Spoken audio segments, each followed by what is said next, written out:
this is why poker is such a beautiful game, right? There's so many different ways to play. I could have made this play that's like mathematically, theoretically terrible, but I would have gotten rewarded in the biggest spot ever. And I actually considered doing it at the time, right? I considered it. Well, that would have changed everything. Even to today, that would have changed everything, right? Because you may have not, I think you cashed for what, 500 or 600K? And like 600K, yeah. Yeah. If that worked out for you and you doubled up there, I mean, maybe that's like what, 5 million or something like that.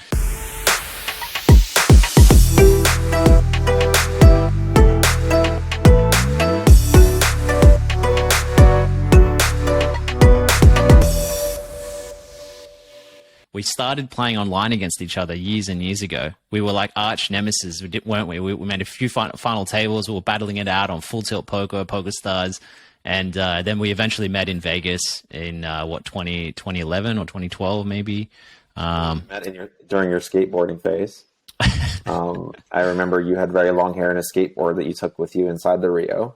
And I remember playing with you and you were just giving a very intense, like staring all the time, but you were super aggressive and relentless. I think I just gave you like a compliment that your game was really good, or like you were really tough to play with. I think that's how we met. That's actually how I met Tam as well. You know, Tam, same kind of thing. I played with him all day. He just conducted himself very well, very professionally, very kindly, and played really well. And then I just gave him a compliment. That's how we met as well. And then I bought some of his action in the main event. But that's kind of how I met some good friends over the years, is just kind of reaching out or saying something nice or something of that nature. Yeah, one thing I've really liked about the way you present yourself on and off the felt, but more specifically on the felt, is that you engage with other people really well, and you know your nature comes into the game when you respect people for being people, you know, rather than like trying to take them out with your words as well as your chips. It's one thing where you've been really able to differentiate the two. So how do you do that? Give us some insight as to how you keep that calm, loving nature about people, but you're one of the most aggressive and relentless players I think I know. I definitely don't always keep my composure. I definitely at times, if stuff's going bad where I'm not mentally strong or as grounded as I'd like to be, I always tell people, if I see somebody like freaking out in the online chat box, berating people, I always tell them, I'm like, bro, like, it's just a game. Let's just have fun. You know, like it's just a game.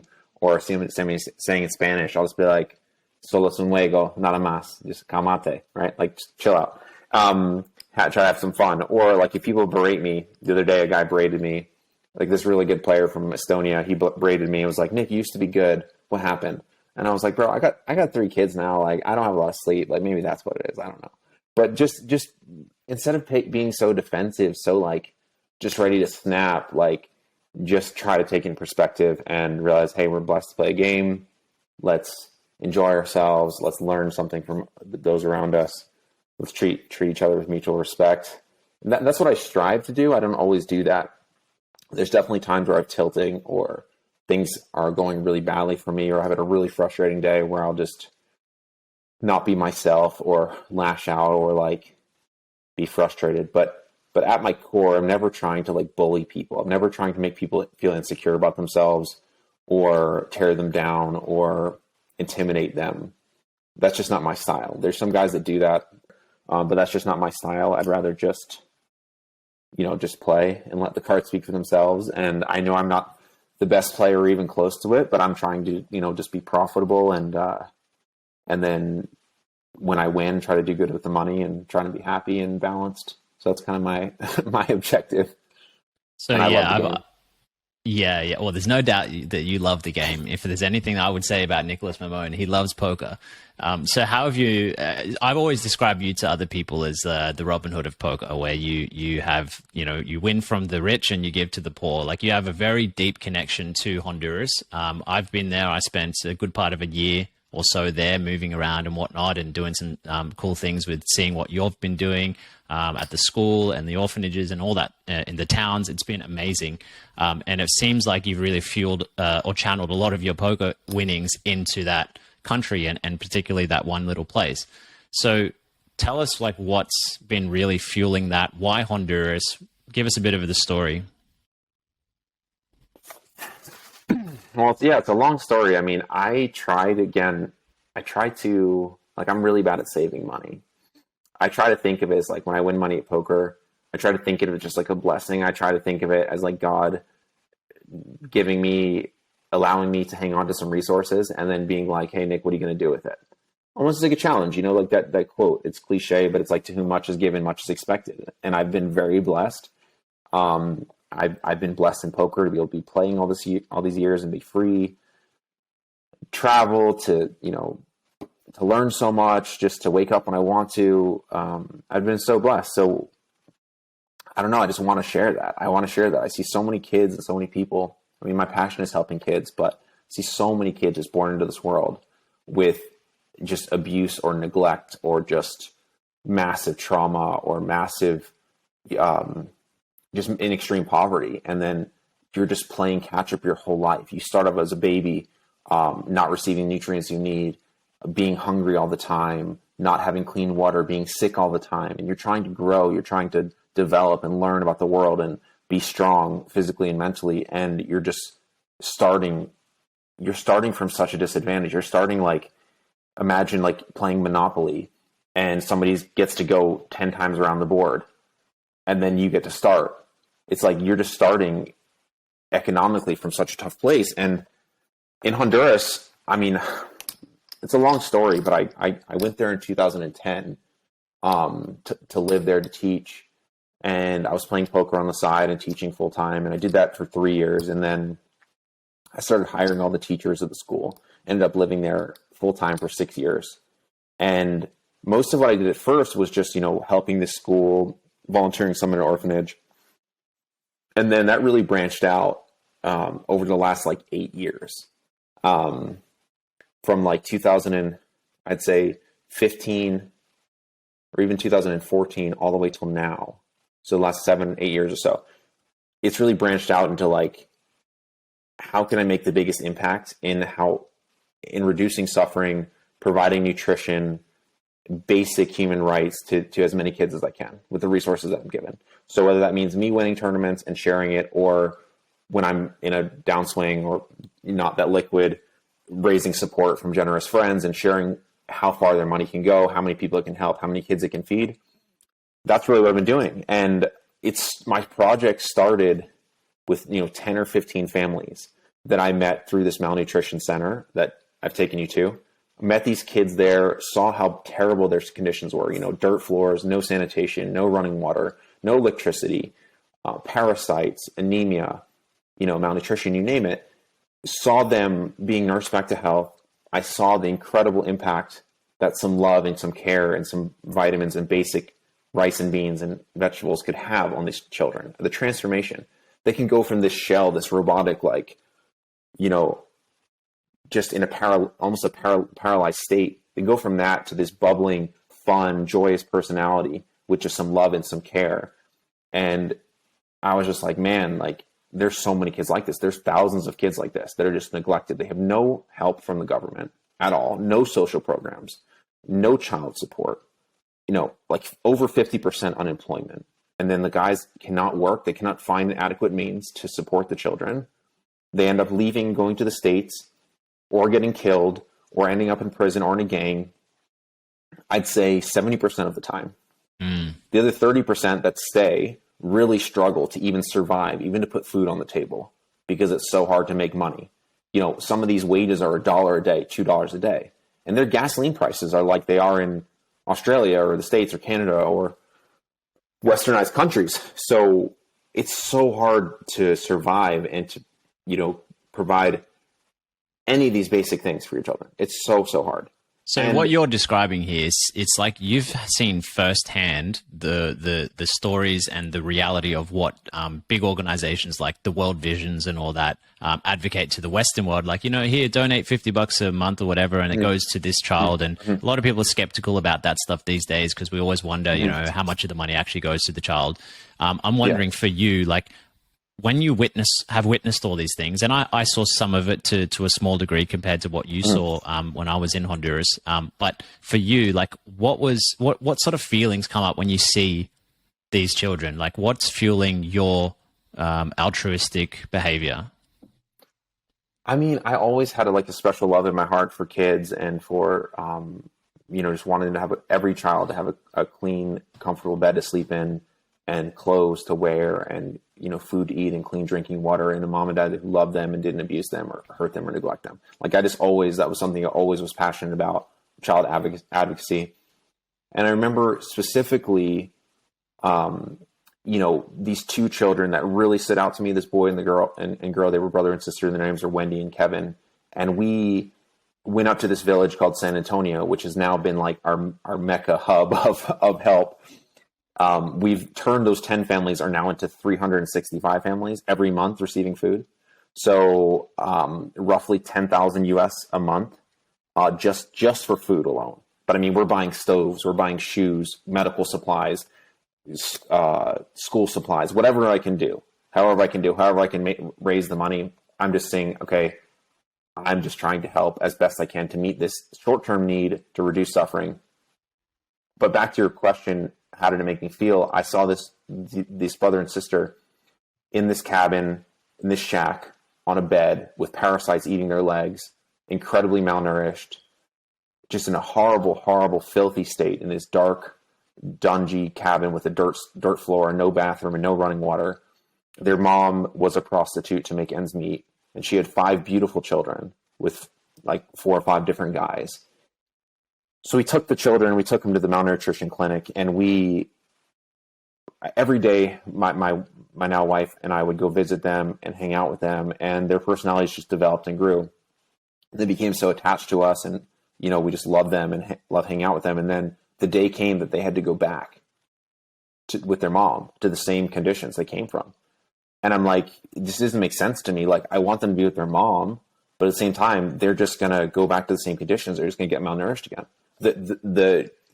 I guess the malnutrition program was just a very like, hey, we're going to stop these children from dying, provide them some basic nutrition so they don't die.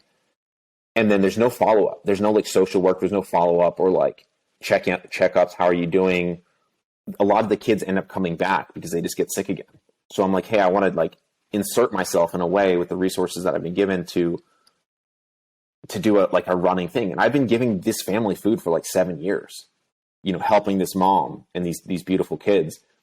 And then those 10 families, like I said, have turned into like 400 families. And now I'm at the point where like, I don't know how I can scale this. I don't know how this is sustainable. There's so much need. I can't feed the whole country. I can't feed the whole town. But this town is so impoverished. It's up in the mountains in just like an arid, dry climate. It's cut off from the main highways, cut off from the main cities, like no tourism, no industry, no commerce. And I'm just like, man, like almost 80% of these families don't have dads, don't have an income coming in. And then I just see like these children are going to end up having kids at 14, 15, 16 years old because there's nothing else to do. And I'm just like, how do I change that? Like, I don't know. Like, I'm like, God, like, how can I make a difference? And some people ask me, hey, it's just a handout that you're giving them. You're just handing out stuff to these people. Try to make some difference. And I'm like, yeah, I want to. Like, I want to like give jobs or help with a sustainable thing. Like, I want to grow food and like help them take better care of their town and clean up the trash and not pollute. But there's such poor education. There's such a lack of resources, and the family structures are so ultimately broken. So I'm just like, okay, well, I guess I'll just meet the short-term need as best I can. And that really drives me and motivates me in poker, because I'm like, man, if I win, that money can help so many people. It can help me, my own kids, and then I can help it and share it with so many people. A lot of people, yeah. I think, well, firstly, I mean, that's just incredible. I think your experience, your dedication to doing all that is very admirable. And you mentioned your faith and your blessings and God a lot. And it seems pretty clear that that's what's behind a lot of this. And, when we look at poker and how that is integrated into this, I imagine like for a lot of poker players, it's hard enough to win enough in poker to support one person, let alone their own children. And you have children, and then you're trying to support hundreds of families. And I've seen, you have the Instagram Empathy into Action, and people can go and that's what it's called for people who want to go check it out. And I'll put it in the show notes below so people can go and follow you and the great work you guys are doing. But what's it like having all that sort of weight on your shoulders? Because that could motivate you, but that could also pressure you down. It does. I get overwhelmed all the time. I mean, I get overwhelmed all the time. I'm like really motivated to win, I'm very opportunistic because of what I can do with the money. But at the same time, yeah, there's a ton of pressure. I'm like, if I go on like a huge downswing and don't have any income coming in for a while, it's like how many months can I sustain helping my own family, taking care of them, and then sending tens of thousands of dollars a month down there. So I've had a couple of times, I've had some really generous friends donate like 10K or like, 2K or 5K or whatever a couple of times. And that really helps me just to pay like a portion of the bills for that month. Right. Cause like I'm obviously, I don't have any employees. We just started this nonprofit Empathy into Action. As you said, we just started it to make it more official, legit. We're applying for tax exemption status, and I want to do it as long as I can. Like I want to just help these kids as long as I can. And it is so much pressure in poker if stuff's not going well to feel like, hey, what if I can't do this next month or next year? And I hope I haven't created a dependency where they're like, oh, well, this is where we get our food now. And if I don't have the resources to do it anymore, then they don't eat. But I'm like, at the same time, where were they getting food before? Like they were surviving somehow, even in terrible conditions. And I'm just trying to provide what I think the government and the people in their country and, I don't know. I firmly believe there's enough resources in this planet if we share them. And this is not just coming from my faith, but I just think logically we have this beautiful earth. We have so many resources. If we were kind and empathetic and generous and virtuous with each other and treated everyone with dignity, there's so many people just hoarding up immense amounts of wealth. And if they were stepping in, they could change so many lives. They could change the world. Instead of going to space or, bragging or throwing parties or whatever the ultra rich do, they could literally change countries and lives, and they can develop an education and planning food and development and do so many things to invest in jobs to keep the families together. And I hope one day, like if God willing, if I'm that successful or whatever, I have no desire or goals to be rich myself. Money is just a fleeting thing for me. Well, I guess when you look at what does it mean to be rich? I mean, that has different views on whichever way you look at it. Because like one could say maybe you have more riches in love and meaning in your life, rather than the shallow richness of what those types of people you're mentioning could do with it, with the parties and the For sure. I mean, I want relationships and genuine interaction, and I want to leave the world better than I came into it. And I meant from that's a big one right there, man. To pick on your words there, because I asked you before, what fuels this? You want to leave the world better than when you left it. That's a pretty big mantra. Yeah, I mean, I don't know. I just see so much suffering, and it doesn't need to be that way. Like we have so many resources on the planet. If we just share it, like every child can have a clean bed tonight. Every child could have shoes. Every child could have clean drinking water. Like every child deserves that. Every child could get that. Like I believe that we could do it, but instead we're wasting our time and our money on countless things to make rich people richer, or to just destroy the world, or to experiment or go to space or to do all these crazy things just to consume. I don't know. It gets me down. It gets me down because I wish other people, and I know there's a lot of good people out there, but I wish more people who had like huge influence and huge resources were just being like, let's do something about it. What better legacy? People like Bezos and Zuckerberg and Musk, what better legacy could they leave than like, hey, we're like helping the planet, helping the environment, helping wildlife, helping these kids. What better legacy could they leave? And instead they're like, let's build rockets to go to space. Like, really? Like that's the best thing you could think of? Well, I guess like people, and this is why it's so interesting talking to someone like you, because, a lot of people kind of have that deep like understanding that, oh yeah, I want to help people. The amount of times I hear people say that, especially when it comes to like true deep conversations. Yeah. When you ask someone, what do you want to do with your life? They say, I want to help people. It's like, okay, well, what does that look like? And for everyone, it looks different. I mean, maybe Elon Musk says, well, going to the moon is helping everyone. But it's on a different scale. His view of the world is so different to what yours could be, right? This is why we need a range of different people to get the world going. I want to bring things back to how poker comes into this for you and how you've managed to carry yourself through 13, 14 years of poker and all these responsibilities. And as time goes on, they start stacking up more and more with what you're doing.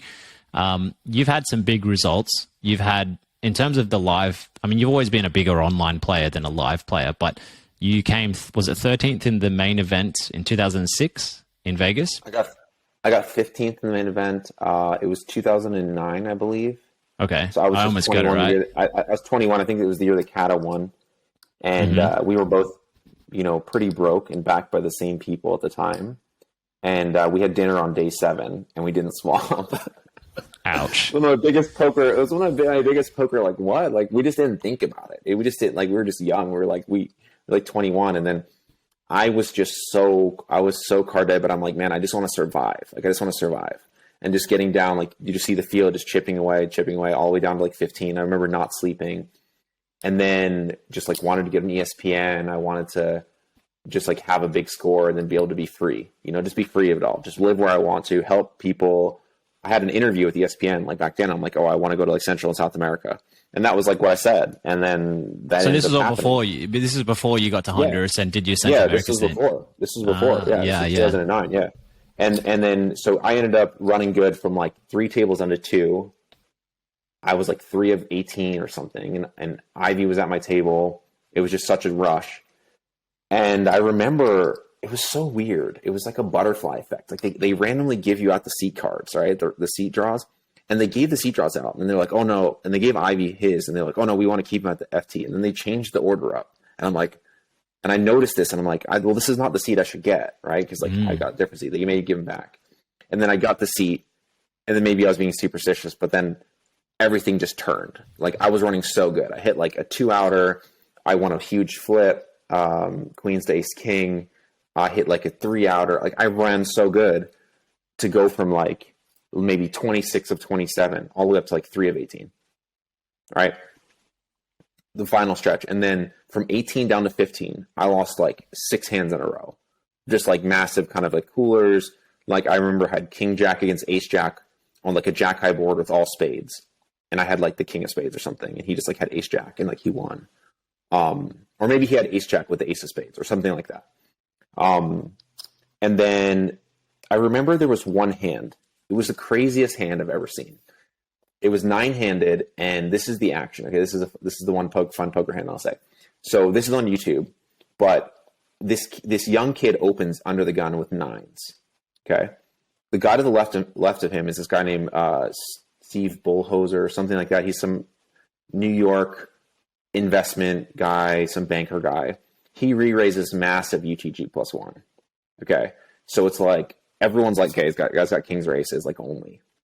Literally next to him is Joe Cata, who folds Ace King suited, Ace King of diamonds. Okay. Next to him is Eric Buckman, folds 10s. Ooh, what a deck. Someone else, I think at the table folded jacks. I kid you not. So it's like 9s, kings, Ace King suited just folds, 10s folds, like jacks, like side folds. I'm on the button with 4s, and I've got a lot of chips at this point. And like the little devil inside of me is like, oh man, I know this guy's got kings or aces. The other guy's going to call, could just set mine here, just be a complete donk, and maybe won a huge pot off this fish, right? Because he was deep and I was deep. But I'm like, I know he's got kings or aces. Like I'm not getting the right price, so I just folded. Obviously, I made the right play. I didn't listen to the little devil on my shoulder. It goes around to the UTG guy. He calls. The flop comes 6-4-2. Okay, so obviously, whatever. Like, your gut would have just dropped. Yeah, I would have thought middle set, right? I would have thought middle set. Anyways, 9s checks, kings bets, and 9s just goes all in. 9 just goes all in, just like no awareness, just like okay, I got a good board for me. Not even thinking like this guy. I guess maybe he's just like, oh, I put him on Ace King. I don't know. They were both just super recreationals, and it runs out like 7-10. So the guy with 10s would have like river to set as well, but he folded. And I just remember that was the craziest hand ever. And I'm like, man, if I literally just made a bad play, that's what's so crazy about poker. If I made a really bad play and cold called the 3-bet on the button with 4s here, I would have a chip lead. I would have chip lead with like 16 left, right? And it would have cost me, I don't know, 8 blinds pre or something like that, 9 blinds pre of I probably had 60, 70 blinds at that point. I'm not sure exactly. Like I was somewhat deep at this point. That's such like a butterfly effect, kind of like really screws with your head, because you're like, man, this is why poker is such a beautiful game, right? There's so many different ways to play. I could have made this play that's like mathematically, theoretically terrible, but I would have gotten rewarded in the biggest spot ever. And I actually considered doing it at the time, right? I considered it. Well, that would have changed everything. Even to today, that would have changed everything, right? Because you may have not, I think you cashed for what, 500 or 600K? And like 600K, yeah. Yeah. If that worked out for you and you doubled up there, I mean, maybe that's like what, 5 million or something like that.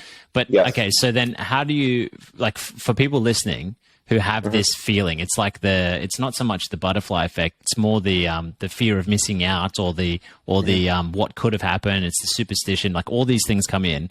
Like, do you think that there was a message there? I mean, you're religious, right? So do you think that God was trying to teach you something here? Maybe you weren't ready for any more than what you got.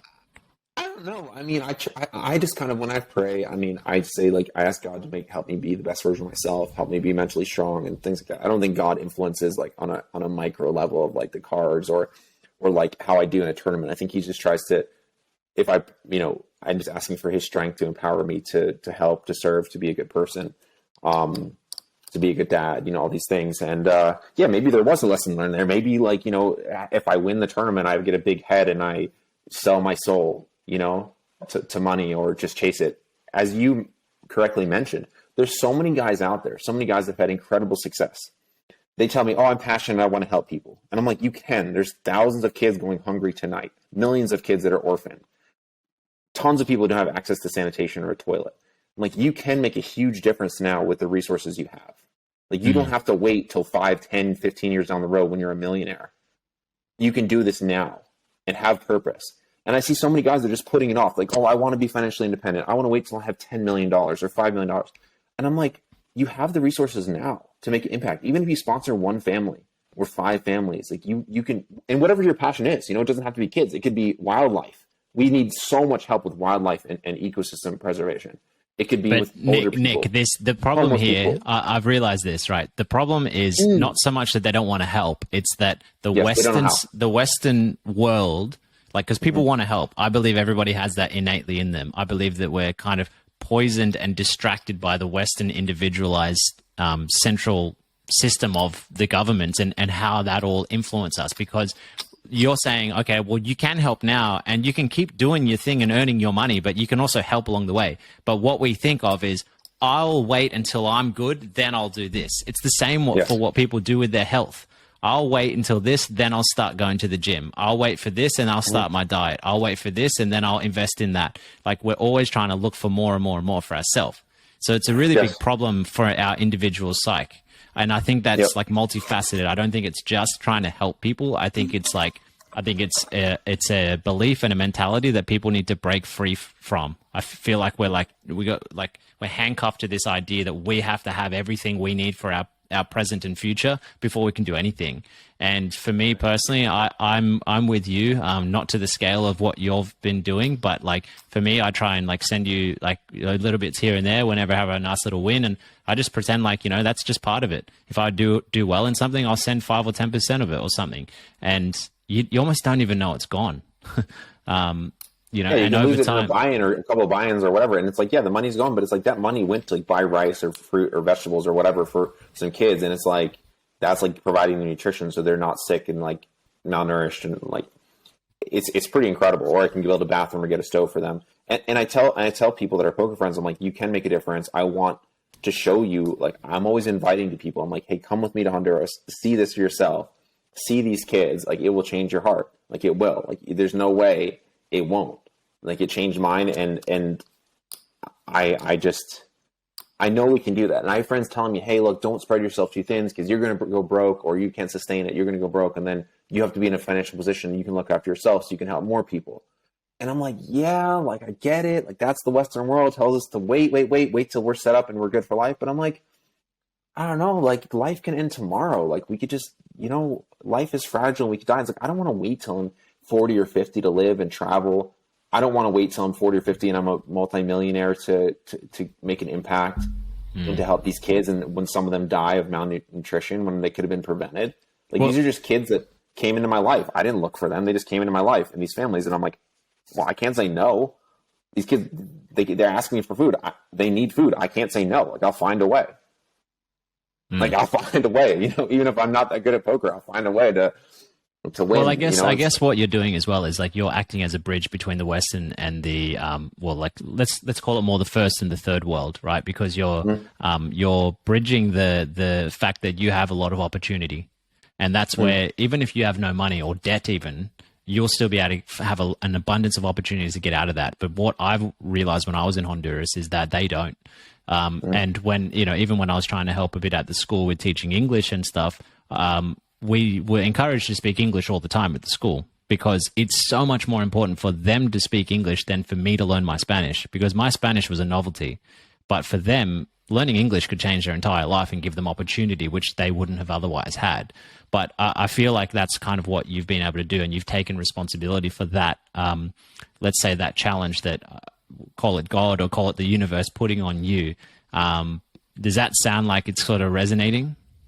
Yeah, for sure. I mean, it's definitely hard. I get overwhelmed and I'm just like, man, what if I can't do this? What if I don't have enough resources? What if I can't win? That mindset always trickles in, but then I just have to believe myself. Look, I've won so many tournaments. I've been around since almost the inception and the boom of poker. And I've found a way, through determination and perseverance and resilience, I found a way to survive. I'm always trying to get better and trying to plug leaks in my game and work on my struggles and be tougher mentally, tilting less. And it's still, it's still a struggle. Yesterday I had a really tough session. I made a bunch of FTs or got close and get a bunch of 6th places or 8th places. Could feel really frustrated and feel like, hey, I've gotten robbed. I've gotten robbed of 50K of equity or whatever, instead of just being at peace. Hey, look, I did the best I could. I can't control the cards. I have to remind myself of that all the time. So do you do anything? Do you do anything practically to remind yourself, or do you just try and use it as a psychological tool that if you catch yourself doing it, you just try and remind yourself? Is there anything you're actually doing pre-game? Because you're playing. So to give people a bit of a picture, you're playing online. You're playing multiple tables at a time. You've been probably 95% an online player, maybe even more than a live player. Yeah, what's your pre-game stuff or post-game stuff to keep that at bay? Because 15 tables at a time can get pretty full on. Yeah, I mean, like I said, I love the game. I love competition. I love just being able to focus and get in the zone and get in a flow state. I just feel sometimes like I'm just in a flow state. Even this past Sunday, I was chip leader of 5 or 6 tournaments at once. And I made several FTs. I didn't win any of them. I got 2nd, 3rd, 4th, 5th, 6th. And I just felt in such a flow state, at least even if it was a brief period, an hour or two. And that, I don't know, that level of stimulation to feel hey, it's just clicking. Everything is just flowing perfectly. Is so nice. It's so enjoyable, even to this day, playing for poker for years. I just still love the game. I'm excited to play. There's so many guys that have been pros at times and they get really jaded. They don't love the game. They're doing it out of responsibility. I don't have any other way to make money. I guess I have to grind. And if you show up to poker and if you hate poker, if you don't love the game, if you don't want to learn and grow and, if you don't enjoy it, it's never going to be as good. You got to find a way if you're going to play poker to enjoy it and love it. Don't just do it out of responsibility or obligation. If you feel like somebody's forcing you to be there, then go do something else with your time. I feel that's the same with a lot of professions or whatever you might be doing with your time on earth. It's if you feel forced to do it against your will, or if you don't have the passion to do it, or obviously that's not the case for all things, because we need to be doing those boring tasks and those monotonous things because that's a bit of the delayed gratification. But by and large, if the big picture of what you're doing doesn't match up to what your innate, moral compass is guiding you towards, then the passion dies off. Or you don't perform your best, right? Yeah. I mean, I'm trying to think if post-game routine, I mean, I just sleep it off. Even if it's a really tough day, I'm able to just be just sleep it off the next day. Cool. It's the next opportunity. Just literally just some sleep. I can just lay down and fall asleep. I'm very blessed in that way. I don't have insomnia or whatever. And I can just go to sleep and wake up and cool, today's a new day. So like that's in terms of the post game, right? There's just that. And then like there's an experience there, just to stay on the post game stuff. There's an experience part of that because you've had so much experience knowing that okay, today was bad. Today didn't go the way I wanted. This didn't happen the way I wanted, blah blah blah. You're able to sleep, but the thing is, I feel like that because you've had so much experience in it, part of you knows that tomorrow you'll have more opportunities and next week you'll have more opportunities. So it's not as if that was your only opportunity and now it's so crushing to you. It's like, oh, that was shit and I feel like crap and whatever, but I'll sleep it off and tomorrow I'll come back fresh. And I think people miss that. People get so caught up. Like you said, you get in the zone, you're playing your tournaments, you're so in the zone, and then people feel like there's this disconnection that hurts. It's like a break when you get knocked out of a big equity spot. But what you have to think is like, there's more coming. There's always some tomorrow or next week or next month. It's funny you say that, right? Because like, man, I think back to the World Series, that main event run, like I got 15th in. I bricked that series. I was 0 for 10, okay, in the side events. I could have just given up and gone home. I literally like borrowed money and I was like negative money. And this was like my last shot. This is the last shot, this main event, or like, hey, go be an accountant. This is my last shot. Like I was done. And it should never be that way. Like poker is not supposed to be that way. It's supposed to be like a fun recreational game that you can make money and like some people are professional. But if you're ever playing where like there's so much pressure on you to do well in one tournament or one day or even like 1 month, that this is my breaking point. You're playing way too big and playing way out of your comfort zone. There's way too much pressure. And somehow I was able to survive under that pressure and like just stay alive. But like if one card goes differently and I'm out, like I'm done, like I'm out of poker. Right? 2009. And then it's like my whole life changes. I don't travel. I don't go to Honduras. I live, a standard life and then have no like really upward trajectory. But like that was like kind of my last chance with poker at that point. Wow. Where it was like done. I kind of told my dad like, hey, like I'm just going to try it out. Like this one summer, I was really young. I didn't have money. And then there's been some other times in my career where I felt that like there's so much pressure. Like I have to win this tournament. Have to win this day. This last Sunday is my last chance. And that's not healthy. Like it's not healthy to feel that much pressure. And you got to get in a comfort zone where you're like, okay, cool. I'm going to grind. I'm going to have more opportunities. I'm just going to do the best I can. I can't control the cards. I just have to control my decisions. And you have to be like reflective and don't be too hard on yourself. But when I made some big mistakes, a couple of big mistakes on Sunday. I misplayed one hand in the 500, 1 million on GG with like 100 left. I was chip leader. I was like 1 of 120. I misplayed like one hand. And then I lost another hand to the same guy. And then I got 3 out of it and I was out. And I'm just like, I was really hard on myself. Like I knew like I made a huge mistake. I made a huge mental error. I was like 15 tabling at the time. Chip leader of I was deep in like 4 or 5 other tournaments. And I was just like, man, that's not acceptable. Like, it's just not acceptable. And I commended the other guy. I'm like, you completely own me. You got to be able to do that to recognize when you make a mistake or you screw up and give the other person props for outplaying you. Like, that's going to happen. I'm going to outplay some people in hands. They're going to outplay me some hands. It's cool. Like, It took me a while to adopt that, but maybe only a couple of years ago, I really started thinking that way because I used to get really upset too, like that. But then when you start thinking, you know what, we're playing this performance, really high competitive, really high stakes game here, and sometimes you get outplayed, and that's okay. Like people mostly blame their losses on being unlucky. Like, oh, I lost this because I always get 2 outed and blah, blah, blah. And there's a narrative they create. But how about maybe you just got outplayed on the day? And I think when you adopt that mentality, it starts making you think, all right, if I got outplayed, that means that I need to up my game. So it challenges you to take that step up rather than use the victim mentality of I'm on a bad run, I'm unlucky, I'm on a downswing because of variance. Like, yeah, maybe you are, but really, if you blame that, you're not getting anywhere. Like, you're not growing after this downswing. I know, and that victim mentality is so attractive. You look at Phil Hellmuth, you look at Trump, you look at like all these people. They're like, I'm the victim. Everybody's out to get me.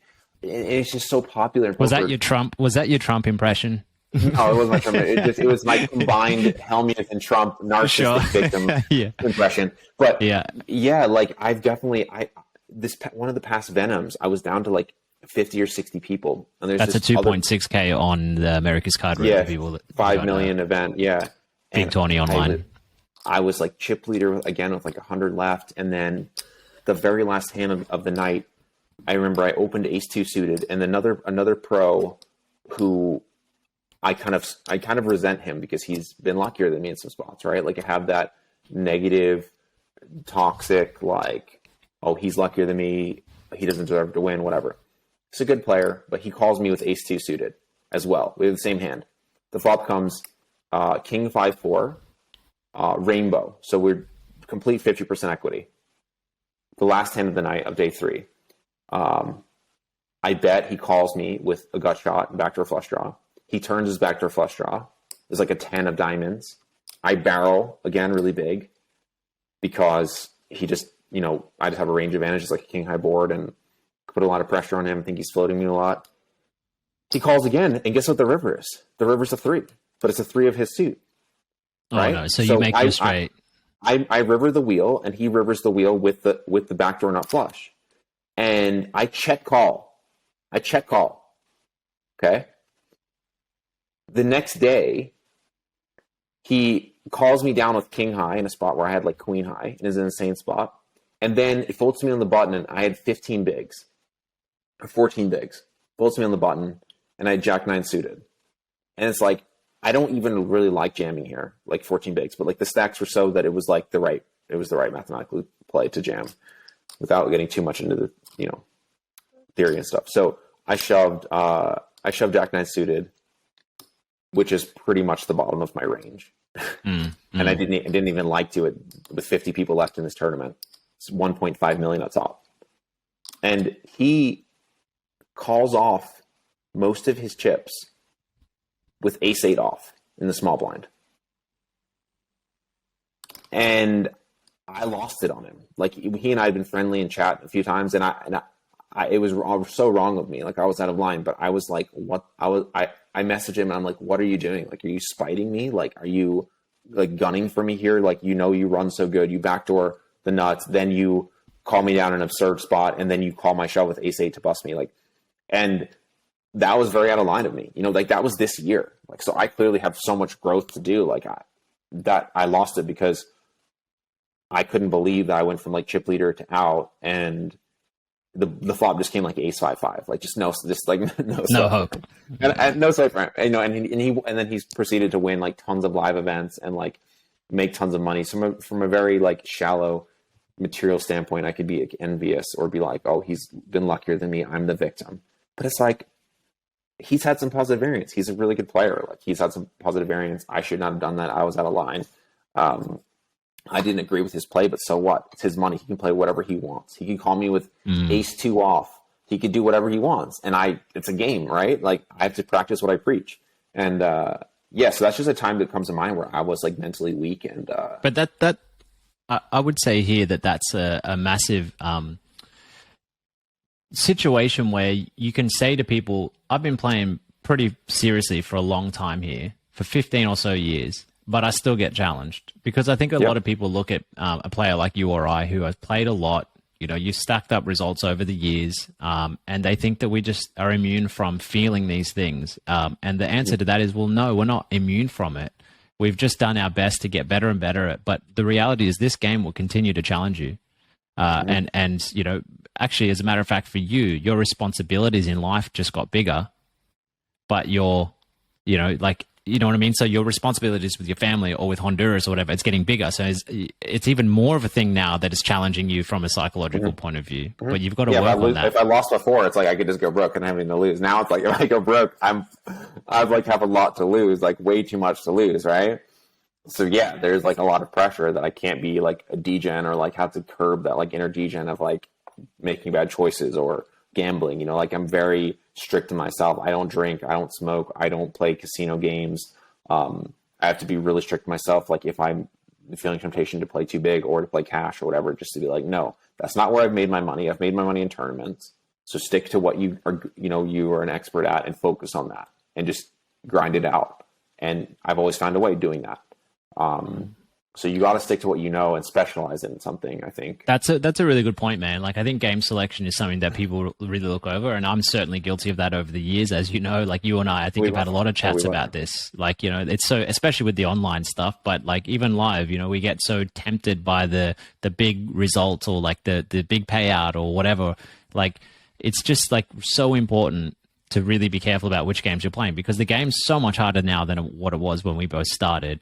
And so you do have to be careful if you actually want to do well and make money. And there's something in that's like, you have to actually be a lot more humble and patient, knowing that that's going to work long term than the quick fix. But for me, I'll admit that it's still a practice for me. I have to literally like do that in my pre-game sort of meditation stuff. I have to think, okay, you know, be smart here. Don't make bankroll choices that are foolish. And yeah, like it's a practice though, right? Like, how do you manage it? Definitely. No, I mean, it's like the paradox, right? Like, because you have to be cocky and like arrogant almost in a way to play high stakes poker, because you have to believe like, hey, I've got an edge on the field. Like, I'm better than other people. So you have to be in a way thinking be proud or whatever, think you're really good. And then at the same time, you have to be like humble and be like, okay, anybody can beat me. The worst player at the table can beat me in any hand or in any tournament, the least skilled player or whatever. That's a hard pill to swallow for a lot of people, because they think, oh, I'm a really good player. I'm the best player at the table, so therefore I should win every single hand. And if somebody beats me in a hand, it's because they got lucky. Look at Helmuth. Look at Helmuth. I mean, he's had incredible results in WSOP, but look at his attitude. His mental game is dust. It's complete dust. Like he's so toxic. I've seen him flip tables over and just cuss out the dealers, you know, but people revere him because he's entertaining and he's won a lot of bracelets. I'm like, so what? Like, some people are like, oh, he's a good guy off the felt. I'm like, but he conducts himself in such a way where like he's setting an example and saying like poker players are like this. This is awful. Like you can't say I'm going to burn the place to the ground like you did a couple of weeks ago in the WSOP. Yeah, I saw that video. Like, I'm just like, what? Like, if anybody else said that, like they'd be kicked out. Like, you can't have this double standard. And he has this entitlement, this victim complex. People have to get him. He's entitled to win every hand.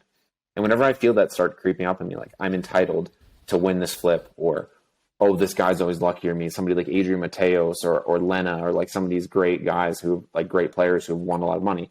And if they consistently beat you in hands or beat you in flips, you're just instantly like, oh, they just run better than me. Oh, they're just winning every flip. And sometimes in your confirmation bias in your head, like that seems real. And there are sample sizes where some guys have run really amazing over the course of their life. But that doesn't mean that like I deserve to win that flip, or, you know, vice versa. It's just a 50-50. It's an individual hand. The history of the past has no relevance or bearing on it. Yeah, so all this stuff, man, it's a mental war. There was something that... there was something that one of our good friends told me once, Jeff. He told me that Jeff Hakim, actually, I'm going to give him a shout out, because he's been on a few like, you know, deep runs in the World Series of Poker too. One thing he said to me over the years was, cards don't have memory, Brendon. And I was like, wow, he's so right. You know, because you go into the next game thinking, well, I've been on a bad run, and therefore I'm either likely to stay on a bad run if you have the wrong mentality, or you're thinking that, oh, my run, I'm due to have a result, and I'm due to win this next 50-50 in a high equity spot. But really, the cards don't have memory. They don't know. Like, there's something higher than everyone that's playing that game. There's a higher power going on, or call it just randomness if you don't want to believe in a higher power. So you can't, like, your perception will shape your choices. It will shape your behavior, and it will shape your actions on the table and your decisions. So this is why I'm so passionate about the mindset stuff, because if you apply your perspective in a positive and growth mindset way, then nothing bad can really come, because even if you have a bad result, it's just a challenge to improve yourself. But if it goes well, then it's like, well, I earned that because I really put the effort in. I mean, you look at somebody like Adamo, right? Your countryman. I know. Like, I've been trying to get him on here. Now it's to the point where if he loses a flip, like, people are so scared of him, and so uncertain if he's going to check or bet 29 times the pot on any given street, that everyone's just like, if he loses a flip or doesn't win a tournament, it's like a surprise. You know, he's won so much money this year, even, and just in his lifetime, and he's just winning everything, and everyone's so scared of him that he's even getting, like, he got billionaire mogul student loan shark Kerry Katz to like freak out on him, be like, you always win it, you always have it, like, and Kerry Katz has got so much money, but just the competitive aspect of like, Kerry fell into that trap that I just talked about. Like, this guy always has it. He always wins the flips, like in the 250K or whatever it was recently in the WSP. And Kerry like was quoted like freaking out on him or having like this mental collapse, if you will, on Adamo, the same way I might on Adrian Mateos or some of these guys, who I battle with and who won tons of money. Mateos actually won that 250K. But I think it was like Adamo busted the 250K on like a flip or missed a flush draw, and it was like, what? Like, he didn't win? And it shows like how important like that confidence and that bias. He's winning, so people expect him to win, and he expects to win. You're losing, you expect to lose. Everyone else thinks you lose, and then they prey on you because you're vulnerable. You're like the bleeding fish in the water. Okay, so on this topic, because I think this is a common thing. I have people saying this to me in some of my sessions with them. They go and sit at the table, and this could happen locally here in Australia as well. You sit on the table with someone who's been doing quite well recently, and it doesn't have to be your Phil Hellmuth or your Adrian Mateos or your Adamos. It just could be someone local who's been winning a lot of the local events or whatever. There is that sense of fear that as soon as I sit down with them, it's like, oh, you got my number. It's like you haven't even played a hand yet, but you just expect them to outplay you, or maybe they're running good and you have that superstition. Like, what would you say to people who are trying to prepare for that time? Or like, what do you do as a psychological tool to make sure that you can still play your best game and not let them like just run over you with this like nothingness that you've created in your mind? Yeah, I mean, like you said, like the cards not having memory and just focus on every individual hand is like, cool, I'm going to play it the best I can, knowing that this person probably doesn't have fear, right? They're winning. You can't implement as much fear equity on them, right? Because usually they're doing well. There's not as much pressure on them to win, so they can play more freely. They can take gambles. They can put pressure on spots. They can overjam. They cannot worry about bubbling because they're liquid. They're flush. But you just can't be scared of him. You just got to treat him like everybody else. You just treat him like, okay, cool, this guy's a good player. He's confident. Let's try to figure out what he's doing. Let's try to exploit it however we can. Let's just try to focus on our ranges and not take it personally. So and really look at all the details of like just what you've been practicing and what your theory and that like backs up. And just go in there and just. Yeah, and I'm still learning that. I'm still learning that 13 years in. So I've got a quote. Two things written on my monitor. It says, "Tough times don't last, tough people do." That my wife put on there. And then another one says, "Cast all your anxiety on him," which I like, just they're on the top of my monitor so I can read those sometimes. And then also, so there's some breathing techniques like to reduce stress. Like I learned one recently. If you take a deep breath in, like, and then another really quick breath, and then you exhale, it helps like relieve stress. I don't know if that's real, but I'm trying that. But yeah, it definitely is real, man. And that's a good note for. Yeah. There's heaps of that, man. I've tried a lot of these different things. Like I've even done the Wim Hof like ice baths after deep breathing. I know. I have some friends that do that. Yeah, there's a lot to say with the deep breathing, and we're a society of shallow breathers. Because we're not connected to it at all. No one teaches us how to breathe properly, which sounds weird because you think it's automatic, and it is. But the thing is, you got to train your system to breathe deeply automatically. And so I've started doing my own meditations, like recording them and putting them out. So I'm going to put one on here after this episode, actually. So it's a visualization meditation for people to prepare for their tournaments and get their breathing nice and deep and slow. Because then when you're in the game, you actually don't have to consciously breathe because you've done it before the game. And then you've trained yourself to breathe slower. So you'll find yourself when you're in these big hands and stuff, you'll just naturally breathe deeper and slower. I think that's right. Yeah, I definitely think that's huge. I definitely could benefit a lot from when I'm playing in a high adrenaline state, just to slow it down. And you're clicking so fast, your body's tense, your shoulders are tense. You're like moving. It's like almost like a unnatural motion because you're keeping your shoulders kind of still and then just moving your hand. Yeah, it's a very like unnatural motion. So you have to be as like in touch with like trying to relieve stress and to be like loose and to be. I guess, and breathing. What I always say as well what I say to people is to make sure you do your breathing practices before the game, because when you're in the game, the analogy is it's like learning self-defense when you're in a fight, and you don't do that if you're in a fight. you learn the self-defense before, and then you've practiced yourself and trained yourself so that when you're in the battle, in the poker battle, then you can fight. But anyway, man, I might leave us there. We've got a good hour or so there. Any last things you'd like to share with us? I mean, where can people follow your personal poker stuff or your Empathy into Action Honduras stuff? Personal poker stuff, I don't really post too much on social media. I don't stream or anything. I mean, I use Twitter. It's just James_12627. But I probably post a lot of like political and like health and vaccine stuff on there. Not too much poker stuff these days. And then, regarding the charity stuff, is just, I mean, the best way is just following the Instagram at Empathy into Action. We have a PayPal, empathyintoaction@gmail.com. So we can accept PayPal there, donations, and 100% of that money goes to feed these families every single month. It's not a one-time thing; it's just a recurring thing. So, like, I'm just trying to like stay on top of that every single month. And you're able to show people where that's actually going to, because you've got people on the ground down there that have phones, like they're sending pictures, videos. Like I've seen some of it, and there was once where I was connected with the family there, where I was like connecting directly to the family and getting pictures of what was happening and all that. So if people do want to donate, you can get. Yeah, I work directly with a few local grocery stores, so I communicate directly with them. They source local produce, local fruits and vegetables, basic stuff, rice, beans, toilet paper, soap, like basic stuff, basic nutrition, so the kids aren't sick and malnourished, and clean water. And then every single family that comes in, we have a photo with them with what they bought and the receipt of what they bought. And I've essentially selected all the itemized things. So if a family has 1 to 2 children, we give them X amount. And then if they have like 3 to 5 children, we give them X amount. If they have 5 or more, we give them X amount based off the how many mouths to feed in the family. And then I get a picture every single one and every receipt. And then the store just bills me for all of the costs that I've accrued that month. And then I'm paying 80-90% of it out of pocket. And I've been doing this for like 7 years.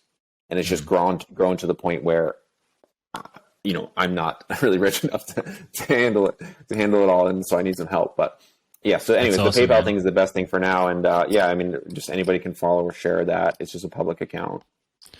And at an absolute minimum, if people aren't ready to donate any sort of money, I would recommend just following your Instagram, the Empathy into Action one, and just watch what's going on. It's just beautiful to see, the great work that you're doing. And I think, just that in itself, just following you guys will help build your audience, if anything. So I'm sure everybody can manage that.